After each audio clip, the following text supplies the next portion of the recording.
Greetings everyone, this is Rob Sanders from Simply-Learn. Happy New Year, and today we're going to talk about digital marketing skills. So digital marketing allows business owners, regardless of the business, nonprofit, for-profit, large or small, national, local, international, to really expand their business. It allows them to personalize their content, they can save money, and most importantly, they can measure the results. And so that's what we're going to focus on today when we talk about digital marketing skills, focusing on measuring those results. So suppose anybody wants to work in marketing or grow a company or help grow an individual's company or ensure to keep up with the appropriate skills. This is what we're going to cover today. So we're going to cover a few channels, and so let's get right to it. Today we're going to start off with search engine optimization, or SEO, also known as organic search. So SEO is an interesting channel. It's probably the premier channel for most companies. In fact, HubSpot confirms that 57% of B2B marketers stated that SEO generates more leads than any other marketing initiative. So it's really important for not only just generating traffic, but it's also important for generating leads and generating more business, including e-commerce. And so what does SEO entail? And what skills should you acquire in order to manage SEO as a marketing channel? Well, if you think about it, SEO is really divvied up into two pies. One pie is called on-page, the other pie is called off-page. And so on-page consists of things you can do to the website to help you be found in organic search. So what are those things? Well, it could be anything from page load speed to 404 errors to sitemaps.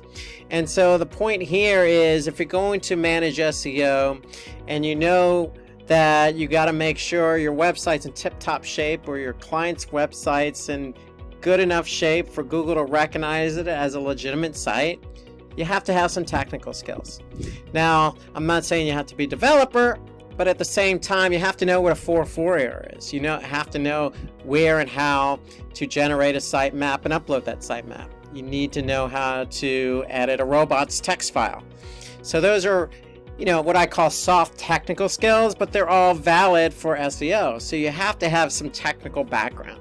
Staying in the on-page pie, okay, you need to make sure you have not only skills to write content, but skills to optimize content. So you need to be aware of all the different elements on a page in order to optimize that page.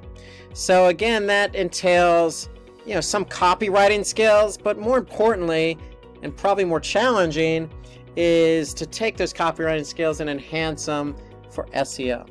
Okay, so making sure that you're able to understand what it is that you need to do to get a page optimized so it can rank higher in the search engine results. Okay, so those are on-page skills. And then you got the other piece of the pie, which is off-page. So understanding what it takes to make sure your site is relevant. So it's understanding different metrics, off-page metrics like page authority, domain authority, external links, internal links. And so generally, most SEO managers have a third-party SEO platform that they work with, like SEMrush or Moz. So it's understanding how to work with those platforms to measure off-page results. So we always say that SEO as a digital marketing channel is an 800-pound gorilla. Well, it is, because you have on-page and off-page to worry about. So the two of those together, is quite a task in order to rank. And so what brings SEO and all digital marketing channels is understanding the metrics and understanding what you're seeing in order to measure results and improve upon those results. Okay. So that's really the theme for all these digital marketing channels we're going to talk about today. It's really about, what metrics and how do I measure the results? And so when we look at SEO in terms of measuring results, on the on-page side, you're going to have to do some keyword analysis. You're going to have to understand Okay, what volume is. You're going to understand how to get the competition numbers. Okay, and you're going to have to understand what keywords to choose. Okay, so that in itself is a skill, being able to choose keywords based on several metrics. Then you're going to have to be able to ascertain, what pages and what keywords are driving traffic and how those pages are performing. Okay, and then again, the off page, you got different metrics like domain authority or page authority. You have external links, internal links. You have no follow and follows, and you have a lot of these little metrics related to off-page SEO. So you're going to have to understand what those metrics mean. And if you can understand what those metrics mean, and then more importantly, act on those metrics, then that's what's going to help you improve your results in terms of SEO. So again, that's going to be the common theme here. So I'm just going to highlight again those metrics that you're going to need to understand in order to better manage SEO as a channel.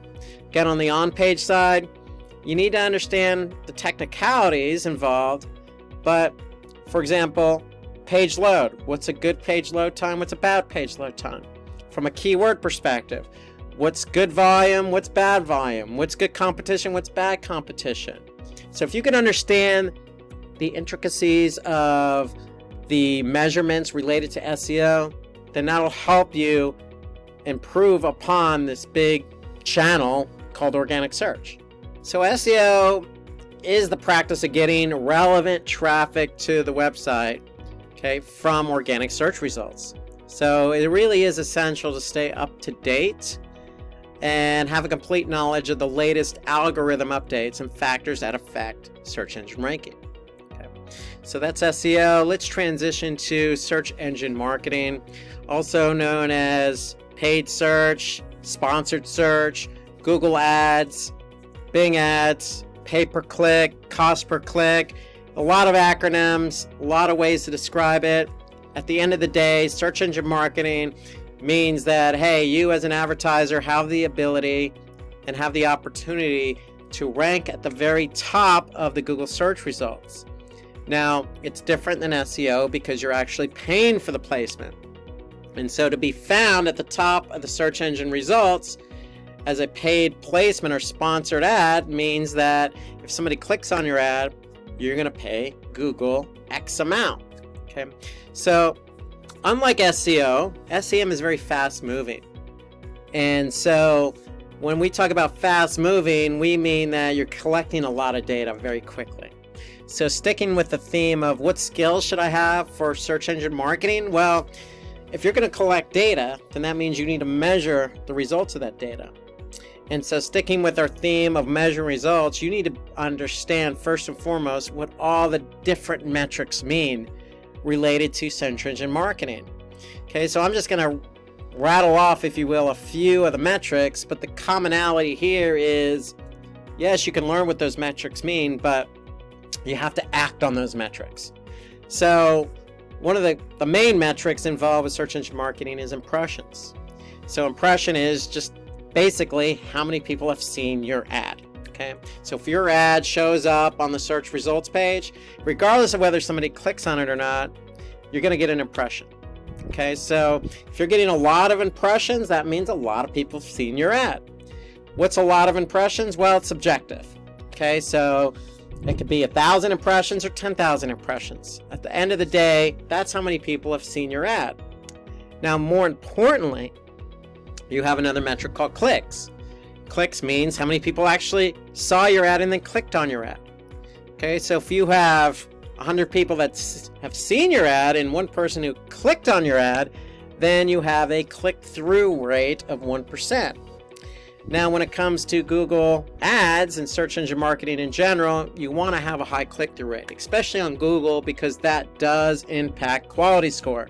So quality score is another metric you need to be aware of. Okay, so quality score is simply a number between 1 and 10 that's assigned to each keyword. Okay, so what impacts quality score? Click-through rate is one of the factors that impact quality score.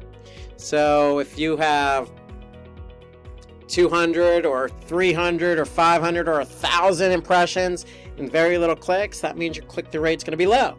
And if your click-through rate is going to be low, then your quality score is going to be low.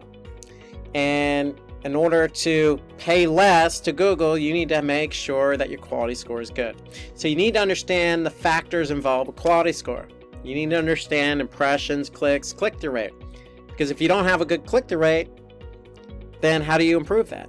So it's about measuring the results and acting upon the results. Those are the skills involved with search engine marketing.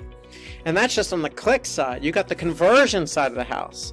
So you need to be able to understand how to get conversions and how to maintain a high conversion rate. So for example, if you have 100 clicks and only one conversion, that is a 1% conversion rate.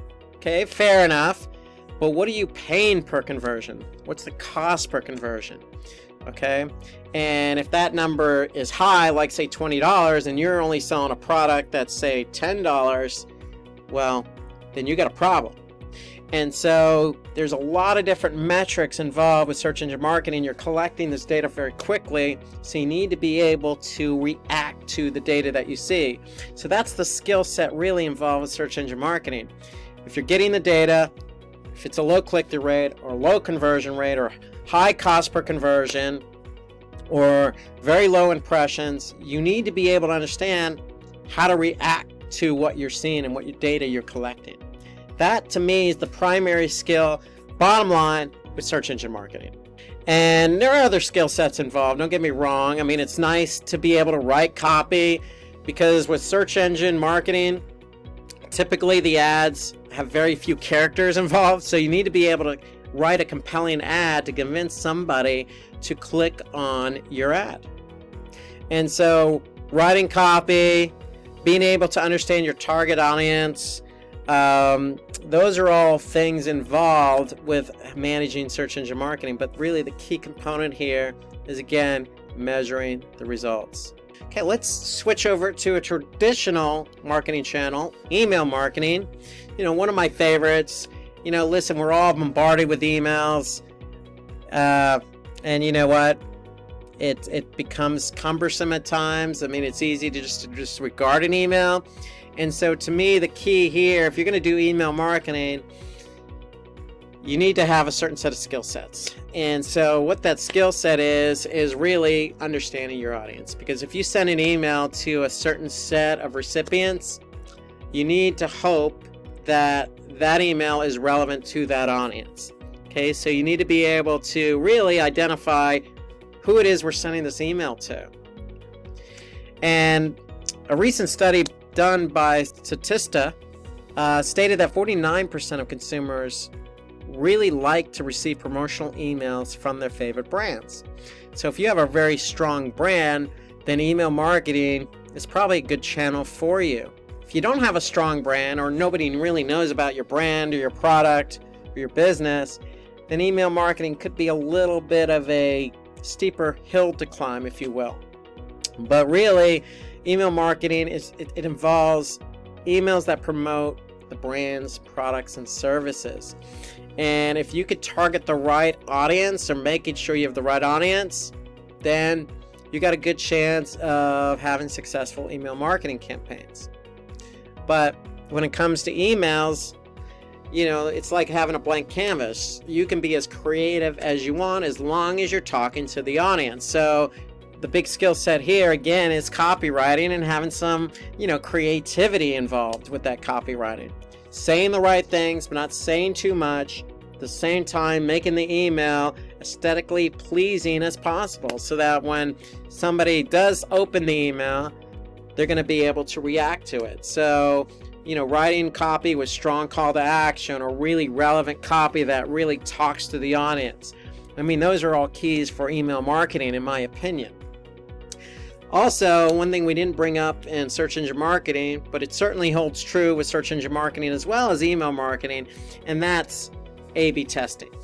And so A/B testing is simply taking an original and creating a variant and testing the two to see which one performs.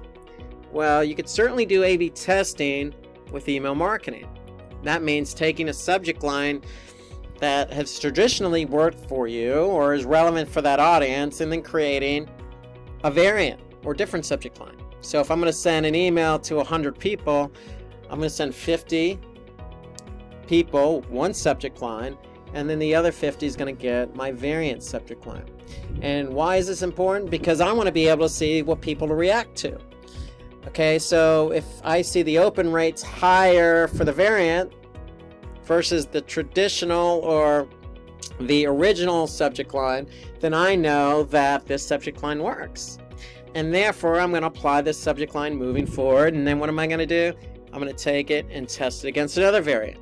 So you should always do A/B testing on subject lines. So the concept of A/B testing should not be lost on any digital marketer. Okay, whether that be SEO, search engine marketing, or email marketing. Okay, so you should have an understanding of A/B testing. And of course, going back to measuring results, with email, you have a different set of metrics. We already mentioned open rates. So if you send out 100 emails, how many people open the email? Okay, you want that open rate to be as high as possible. And then when they open the email, did people click on that CTA or any of those links in the email? Okay, so you want a high click-through rate. And then more importantly, when they click on a link in the email, they're going to go to a landing page. You want that person to engage with that landing page. So what's the engagement rate of the landing page from the email? Okay, so it's really important that you have an understanding of all the different metrics involved with email marketing, and again, how to react to that data.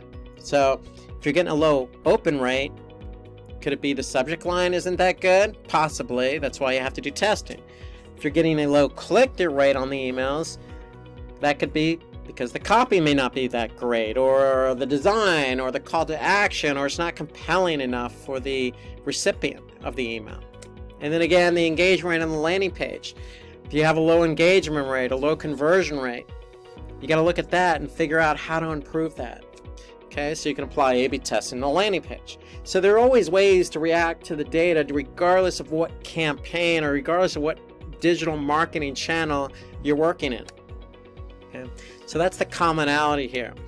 One point on email marketing is if you're going to measure the results of the campaign, whether you're using, vertical response or MailChimp or, some other email marketing platform, you want to make sure you have what we call UTM tracking.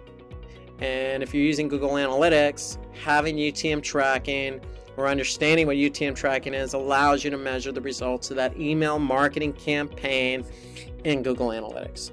So that's another skill set you should have, being able to apply tracking to your digital marketing campaigns, including email.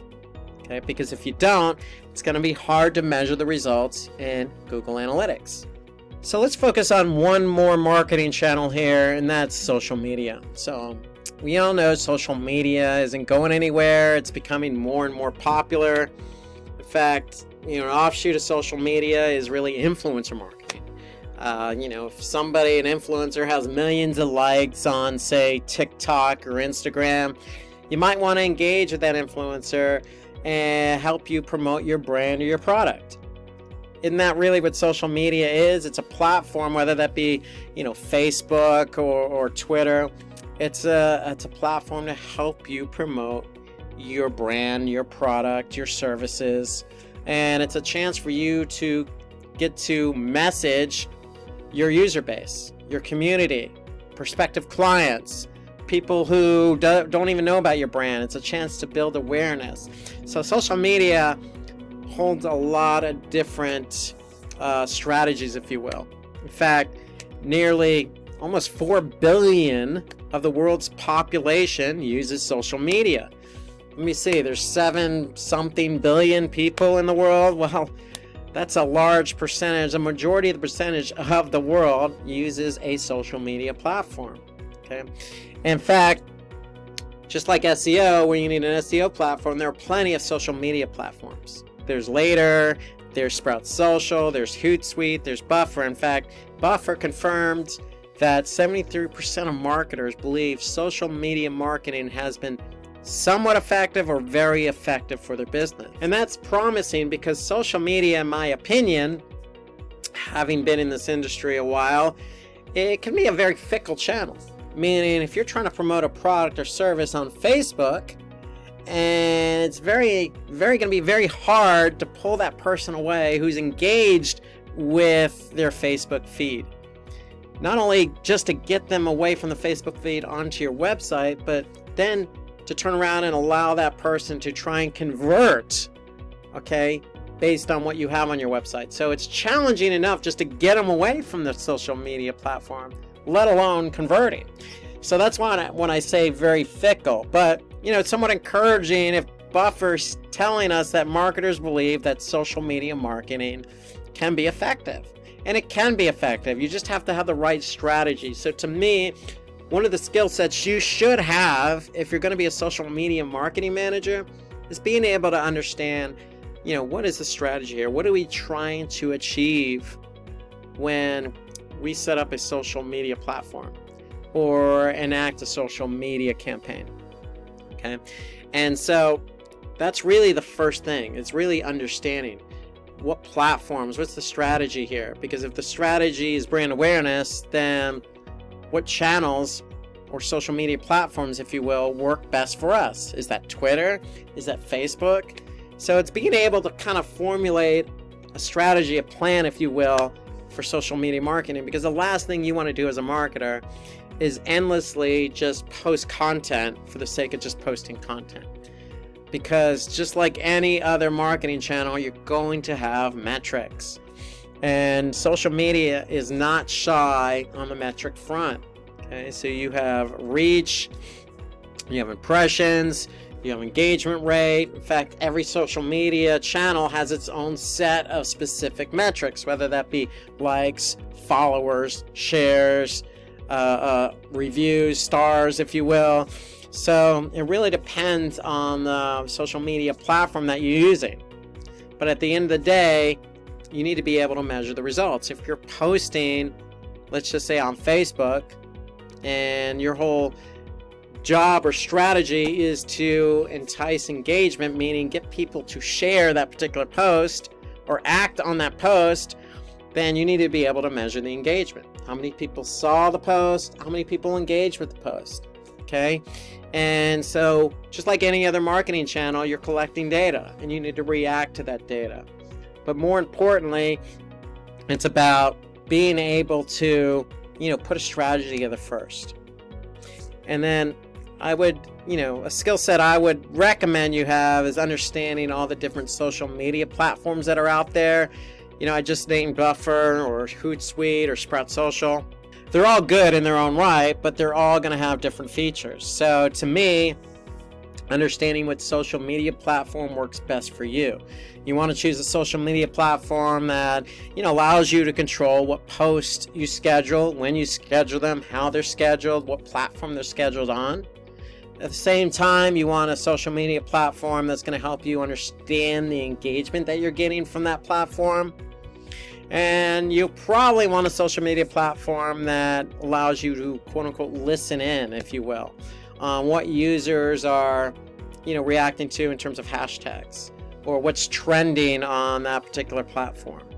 Okay, so you want a listening tool, if you will, as part of that social media platform. So it's understanding what platform you want to use when it comes to social media marketing. It's understanding what strategy that platform is going to help you enact. Okay, and then it's also that social media platform that's going to help you understand the data so you can react to the data. Okay. So those are all, to me, the skill sets you need as a social media manager. And then an offshoot of social media is paid social. So just like search engine marketing, you can advertise on, say, Twitter, LinkedIn, Facebook on a cost per click basis, meaning if you're showing your ad on LinkedIn and somebody clicks on it, you're going to pay for that click. You're going to pay LinkedIn, or you're going to pay Twitter, you're going to pay Facebook. So it's understanding, the skill sets involved with paid social is understanding what assets you can have when advertising on these platforms. Can you use video on LinkedIn or Facebook? Can you use what type of images, and how big do those images need to be, and can you have wording on those images, or what are the guidelines involved with having images as part of your ads?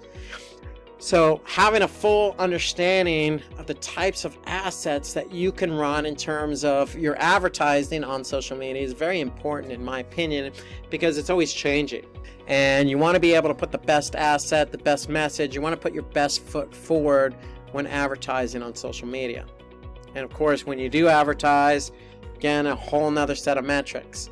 You know, how many people saw your ad? How many people clicked on your ad? How many people engaged with the landing page? How many people converted? What was the cost per conversion? So all of those are metrics that we covered in search engine marketing. They apply with paid social. So you have the opportunity on paid social. You have the opportunity on social media to really get your message out there. It's really understanding what kind of data you're collecting. What are the results of the ad or the post? And how do you react to that? And that's really the common theme with digital marketing skills. If you're not a big fan of numbers, you're not a big fan of Excel, if you will, or spreadsheets, if looking at a mountain of data scares you, well, then you might want to think otherwise when going into digital marketing. But if you want to embrace the data, then digital marketing is really a great career, because if you can get the data and you know how to react to the data, then you can be successful in any campaign you run. All right, that should do it for today. Thanks for joining. Look forward to reaching out to you for more of these webinars. Feel free to email us or go check out our website at simplylearn.com. Thank you so much, and I'll see you soon.